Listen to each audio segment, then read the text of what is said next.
Howdy and good afternoon. It is, well, all those clocks are about an hour fast because I haven't changed them yet. So, is that, okay. It says almost 4:35, so it's actually 3:35. Um, this morning's chat got interesting. Dre had our live chat, and there was several different questions that kind of got geared towards me.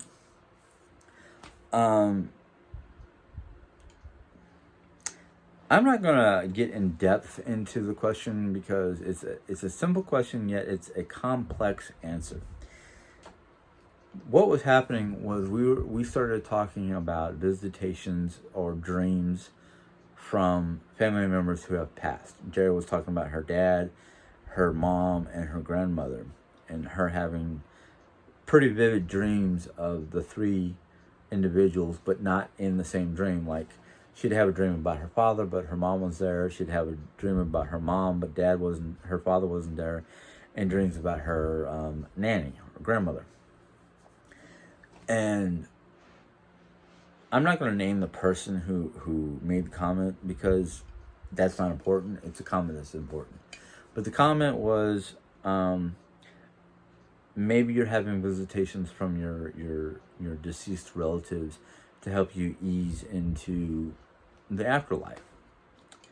And I disputed that because I've had enough of my own experiences to say that that's not always so.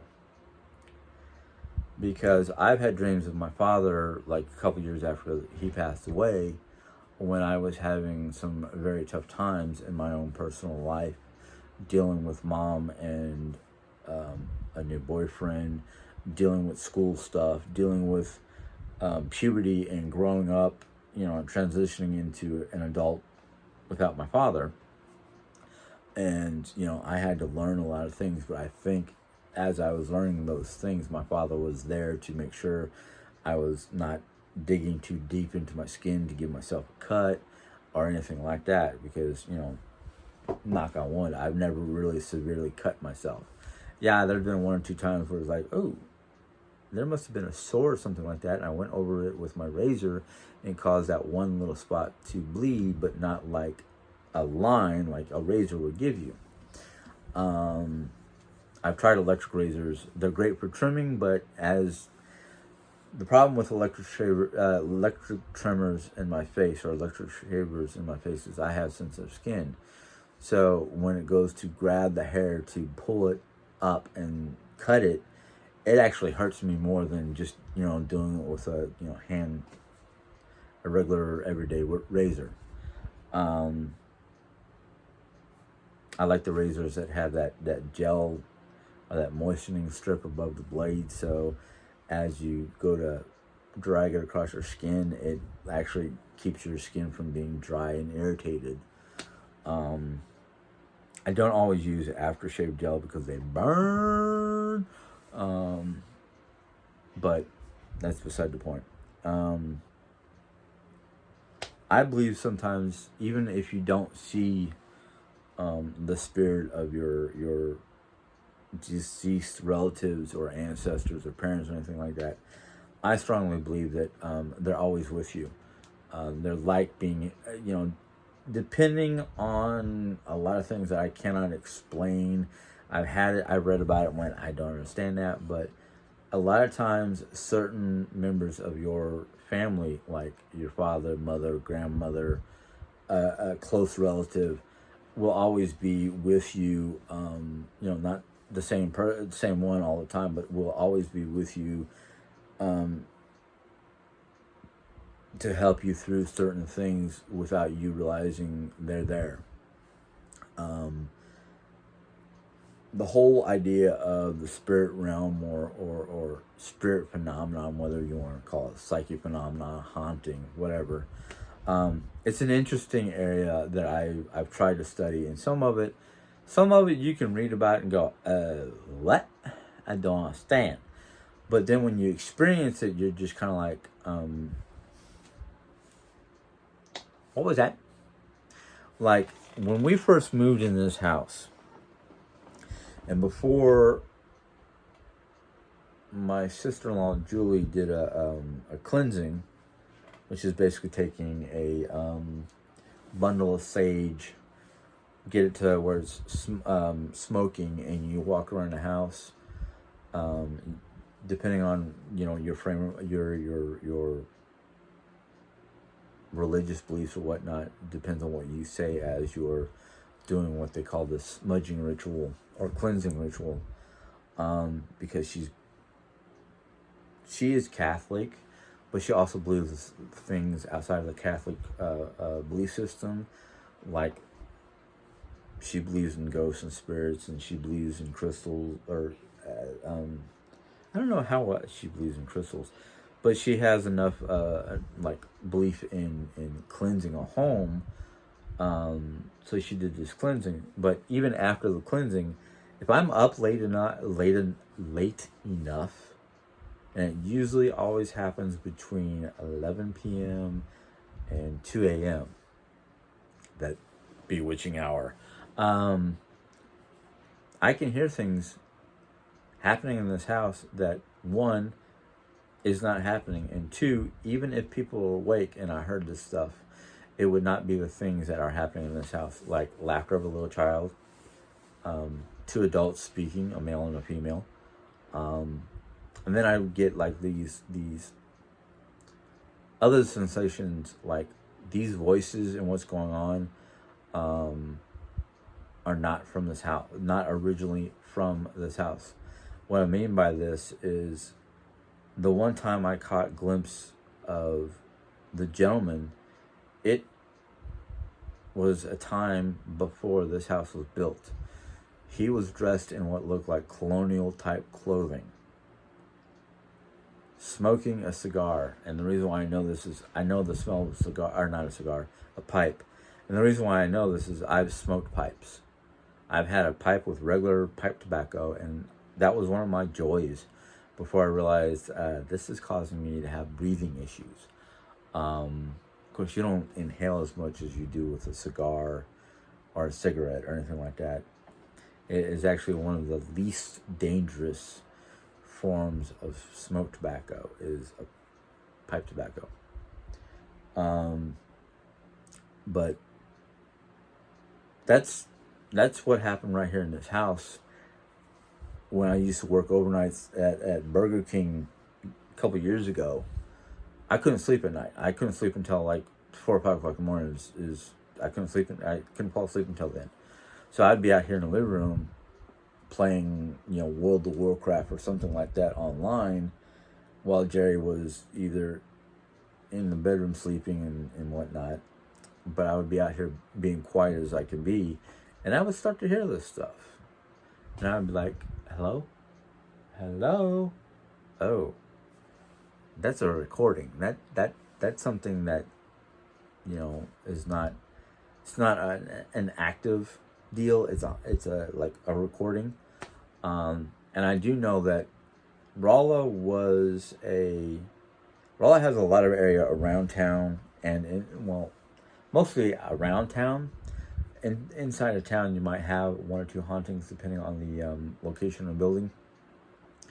But Rolla during the Civil War was kind of a neutral town. It did not go east or west, or north or south. It was a neutral territory. And some of the outlying areas around town were battlegrounds.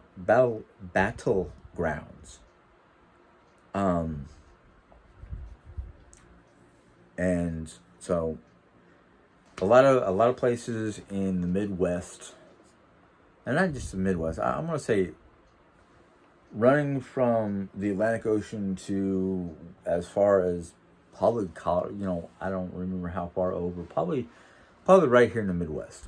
I don't know how far west the colonies went at the time of the Civil War, but along that strip of land between the North and South, which was either, certain towns would be neutral territory, certain towns would be neither. They weren't really consider themselves neutral, because they can go either way, but they don't really, oh, you're from the North, stay out. Oh, you're from the South, stay out. No, they were pretty much when it came to I guess you'd call them neutral because they didn't really side with either side, but they were towns where the people who lived there did not take sides. They just, hey, you're another human being, you're injured, we're going to take care of you, but there will be no fighting in town.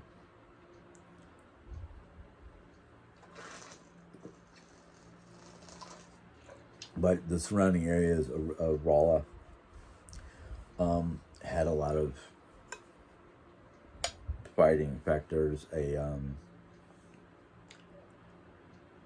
there's actually three that I know about. Three cemeteries that are no longer being used that are dates all the way back to the Civil War.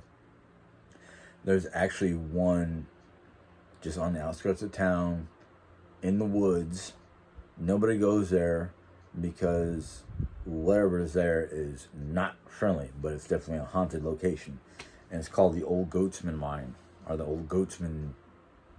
Is it Old Goatsman or Old Coachman's? I can't remember, but it's a cemetery. And one of the oldest grave sites is up on a hill with one solitary tree that does not grow leaves. And it is one of the oldest known grave sites in this area. And whatever it is, anytime anybody goes up there, gets scared shitless. I've never been up there. I've come close to it once, and I just kind of went, nope, keep driving. I don't know what's in that direction, but I don't feel friendly. But I've been to Yellowstone National Park, which has a number of grave sites. One of them, which is near Mammoth Hot Springs. If you go on the trail, there's a certain point where the trail goes towards the springs, while the other trail just goes off to the side of the mountain or the hill. If you go on to that right direction, if you go right when you're coming up the one direction, because when you're walking towards it, you get to the point where it looks like a fork in the road. This way will take you to the springs. This way will take you to a grave site. Not just any old grave site, but a very, very old Native American grave site. And if you approach that grave site with the proper attitude or the proper mannerism, you won't have any problems. But if you go up there thinking, ooh, I heard about this, I want to go up there, take pictures, maybe take an artifact or something like that. No. That's bad juju to disturb in any way, shape, or form a Native American gravesite unless you're going there to pay homage or reverence or, respectful. Just go up there and go, oh, okay. Bow your head, give yourself, say a little prayer, turn around and leave. Yeah. Let me just say I've experienced a lot of different things because of Native American burial grounds. But when you go to a Native American burial ground with the wrong attitude or the wrong reasons, I've only seen it once. And as soon as I saw it, I didn't freak out or anything like that. I just lowered my head, apologized for the disturbance, and walked away. But the way Native Americans in that part of the world, that part of the country, buried their dead was on a raised platform. Mostly so, the different coyotes and whatnot that would disturb the bones worse than a vulture. Would not really do any damage to the burial ground. But I think most animals don't even go to those burial grounds because of the powerful protection or magic or whatever you want to call it is there. But The one time I did go up to one and I stumbled upon it. Basically, what it was is I wasn't even looking for one. I just stumbled upon it and just went, "Oh, what's this? Wow, interesting. What's that blue light? Why is there a blue light?" And I realized what was going on. And I went, "Oh, I'm sorry," and then turned around and left.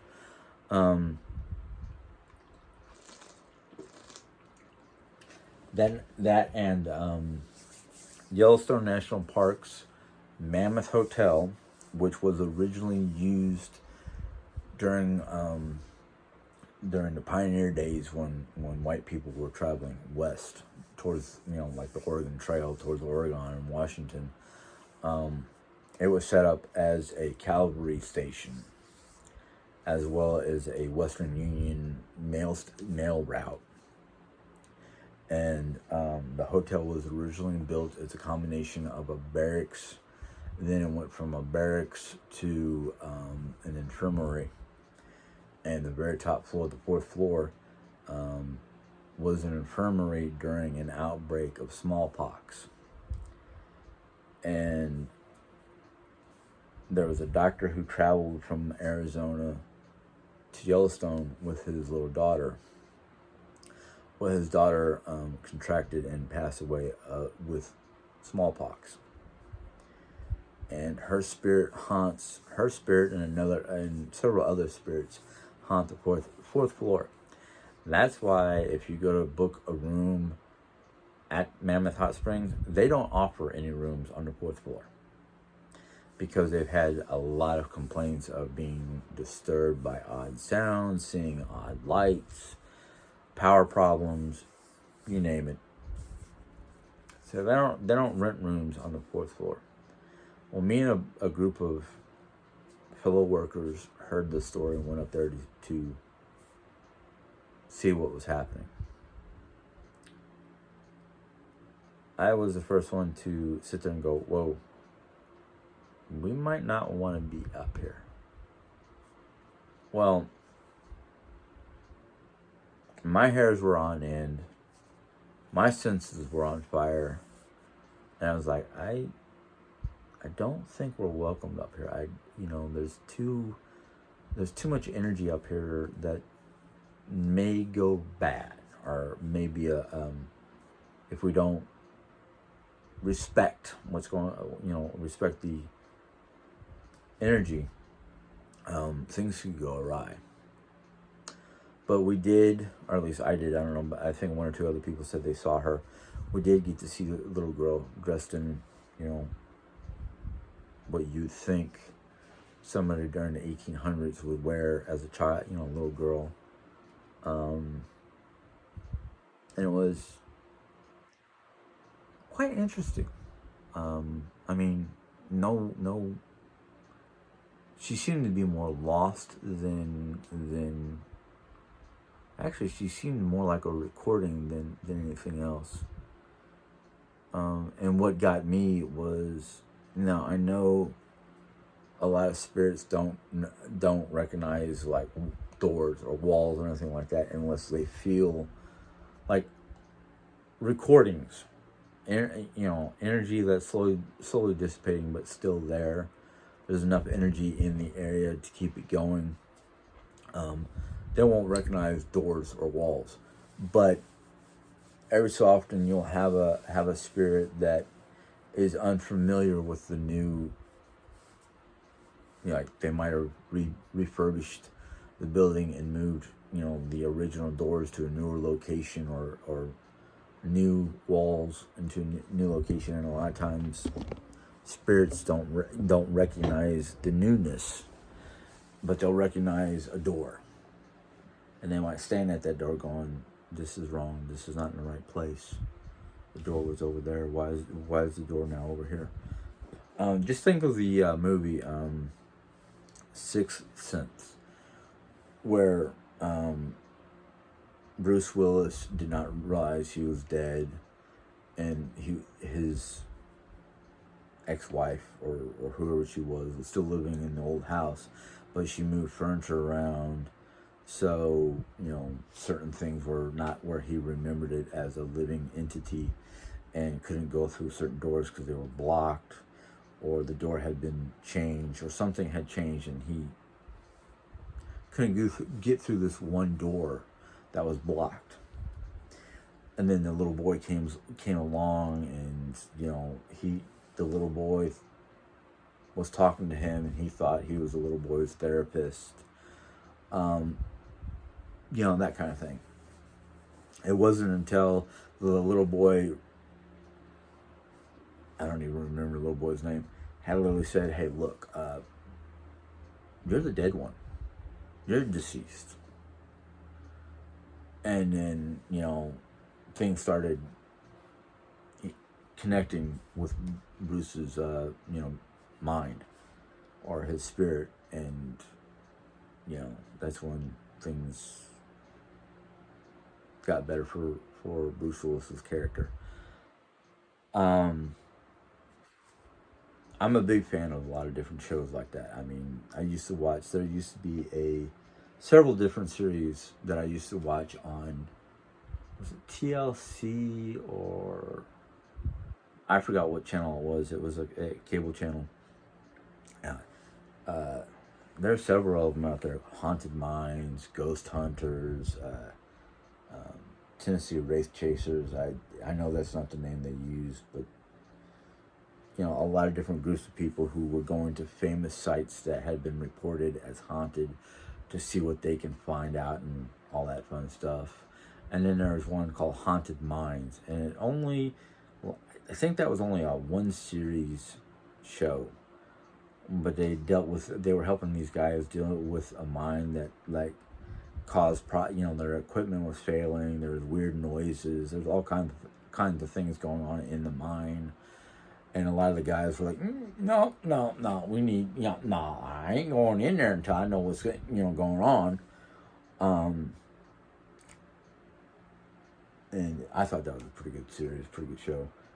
But I'm into those kind of things because, I don't even know when it started. I don't know if it was after my father passed away or before he passed away or what. But I started getting interested in the supernatural and all that kind of stuff. Way back in the 80s. This is before all these TV series started up, and I was just like, all of a sudden they started up, and I'm like, oh, are more and more people realizing these phenomenons are real and not just stories that somebody's telling kids around the campfire while they're out camping? What,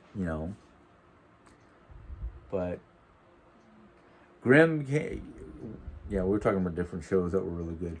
Grimm came along before Supernatural, and I really loved Grimm. Not only because it brung German folklore or folklore from every part of the country, and I think they started it based on the fairy tales of the Brothers Grimm, turning it into a TV show with a twist. And I'll be honest with you, Monroe was one of my favorite characters. And then Wu started up, and I was like, ooh, Wu's actually got, a bit of a comedy, comic relief type feel. But it was really, I liked it. I liked the different characters. I was happy when Monroe and Rosalie got together. It showed something in their show that most people would go, huh? To me, because of the fact that Monroe was a Blutbot and Rosalie was a Fuchsbau, two different types of creatures who could get along and have an actual relationship, spoke loudly to me, because because in the storyline it was kind of like, you can't be involved or be in love or breed with a different, type of fairy tale creature, because it's just unheard of, and it's like, yeah, I understand the reality of what it is, because there are so many people still during that time when Grimm first came out, it was like, oh, how's it a white guy and an Asian woman, or a white guy and a Hispanic woman, or a white guy and, or even a black guy and a white girl. You know, the different, you know, cultures, or I don't know how you put it now. The different people from different parts of the world getting involved with each other and having, you know, I hate saying the word mixed, but mixed heritage in a, and I'm like, I don't understand that. Just because different skin tones, what's the problem with it? If two people, doesn't matter where they come from or their background or anything like that, fall in love, what's wrong with that? Heart wants what the heart wants, you know.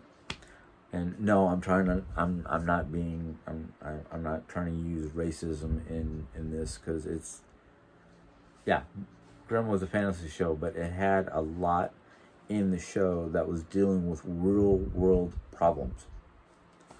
And it's one of the biggest reasons why I liked it, because it was like, oh wow, it's showing real world problems in a fairy tale version of the Brother Grimm's fantasies or fairy tales on German lore. But then Supernatural came along, and I was like, oh, this is cool. Pair of brothers running around the states, dealing with supernatural bad guys, however you want to put it. Cool. You know, those kind of shows I really get into. But I almost spilled my water. My wife's vlog this morning, her coffee vlog, was very interesting, very good. A lot of good comments, a lot of good questions. My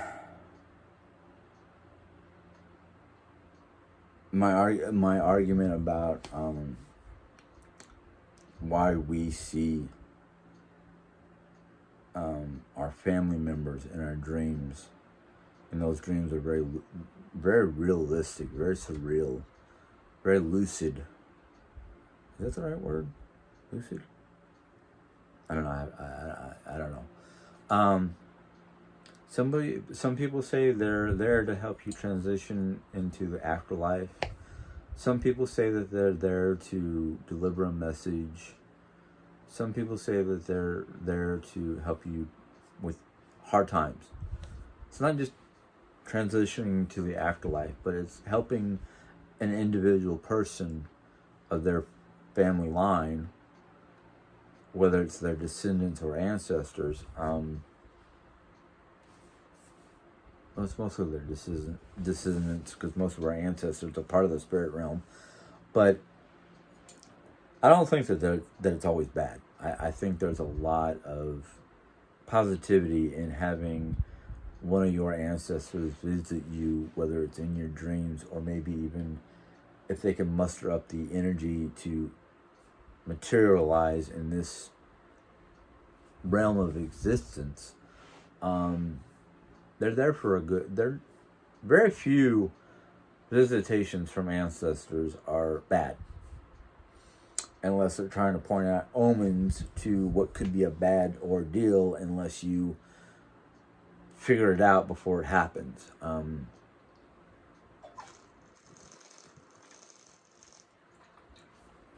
There's several different movies from different perspectives.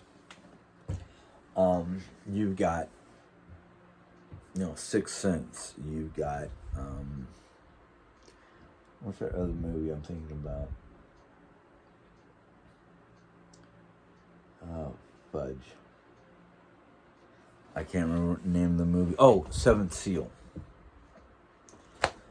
Oh, Seventh Seal is more about omens than visitations from spirits.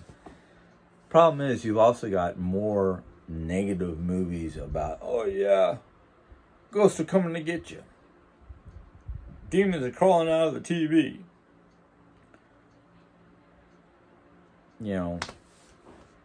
And I really hate those kind of movies because they really take negativity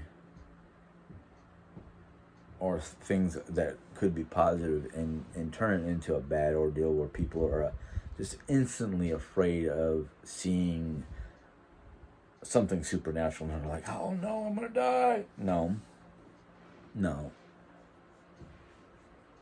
no. See, when you're at a I don't want to say a young age, but when you're still at that age where your mind is developing and trying to figure out truth from false, and I think we do that the rest of our lives from teenage, our our like late teens, early 20s to, as far as I'm concerned, the day I stop learning stuff is the day that I'm basically gone. I'm either mentally gone and I'm just a vegetable, or I'm dead because my mind just went, you know. And I constantly read stuff, and I constantly trying to do stuff to keep my mind thinking. Yeah, I know sometimes I think in like stuff that most people go, oh, that's fantasy, that's not reality. No, I am more into reality than fantasy, and I think that's one of the reasons why, one, I don't play video games as much as I used to because that's fantasy.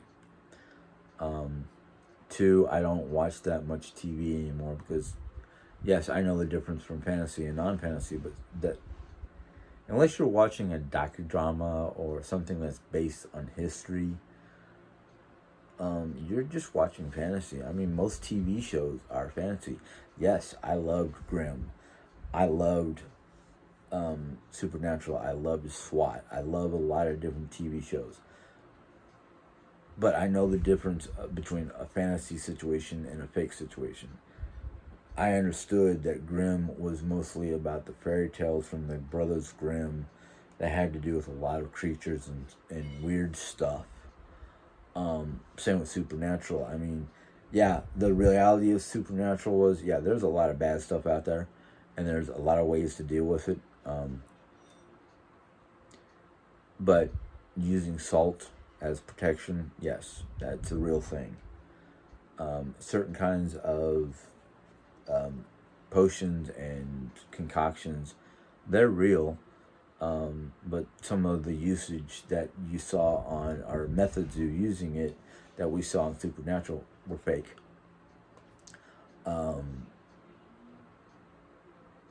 You know, but I know from just my own personal experiences, ghosts are real.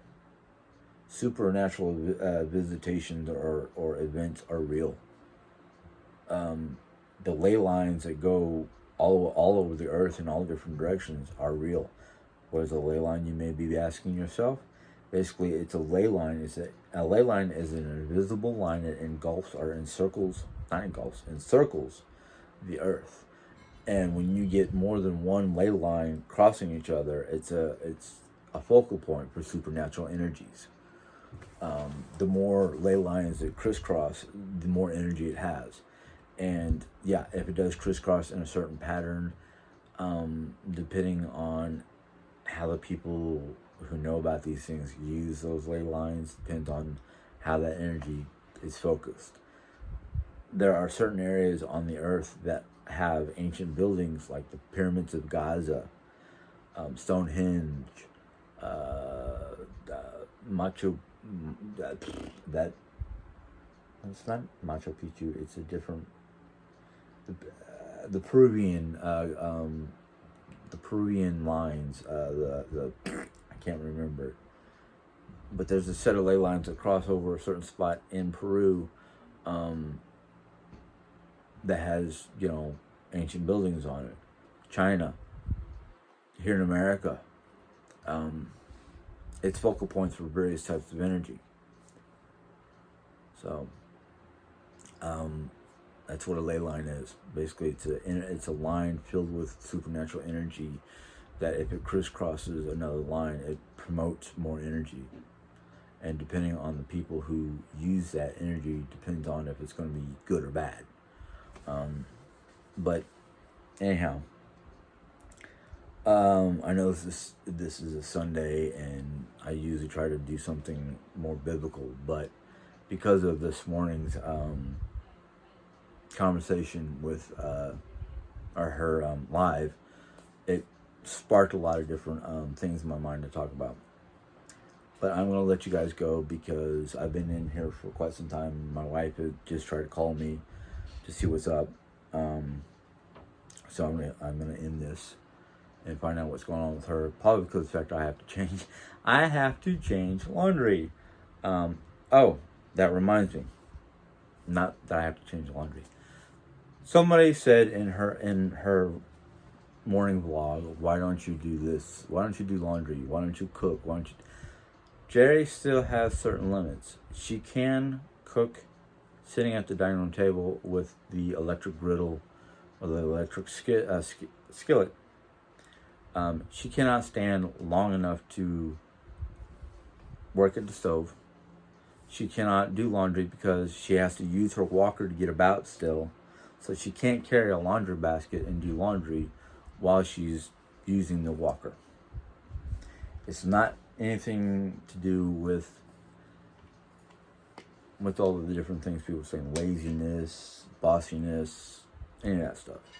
It's because she still has certain limitations.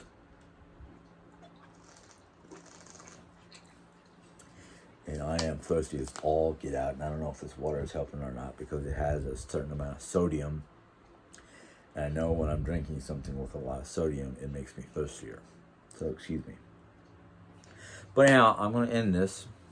So if you guys like this vlog, go ahead and give it a thumbs up. If you have any questions or comments about this video, go ahead and put it in the comment box. If you are directing your comments that are supposed to be for Jerry into my channel, I'm going to tell you right now, just revert them back to her. I'm not going to deal with her questions that are for her.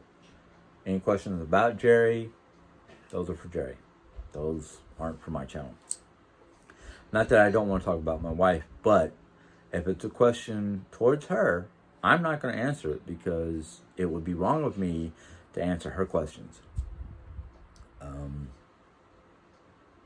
So if you have questions about this video, questions directed towards me about things that are me, fine and dandy, I will deal with those. Any other, if they're negative, if they're questions for Jerry, if they're things that has to do, that you feel are, things that are towards Jerry or about Jerry, take them to her channel. Your opinions towards Jerry need to go towards Jerry. Not try to bring them to me saying, hey, she's doing this or she's saying this or blah, blah, blah, blah, blah, blah, blah, whatever. I don't care. One, we constantly talk, so I know exactly what's going on in this house and what she has to think or say about me, because we have no problems saying or thinking or saying what we're thinking about each other to each other. We don't need a third party. I don't deal with negativity. I don't deal with rudeness. I don't deal with people who are trying to tell me what I should be thinking is right or wrong, because that's between me, myself, and the man upstairs. So, you want to ask questions, that's fine and dandy, but be respectful. This is my channel for my stuff, not a second or third channel for Jerry's stuff. This is all me. It's all about what I believe in, what I feel, how I think, what's going on, what I've learned. Questions that may have gotten posted on Jerry's that I wanted to deal with because they were either directed towards me or it was something that the person who asked and myself agreed to talk about on my channel. Jerry is not a big proponent towards the things I believe in. She respects me. She'll stand beside me and let me do my thing and pick me up when I make a mistake and help, get me back onto whatever track I think I need to be on.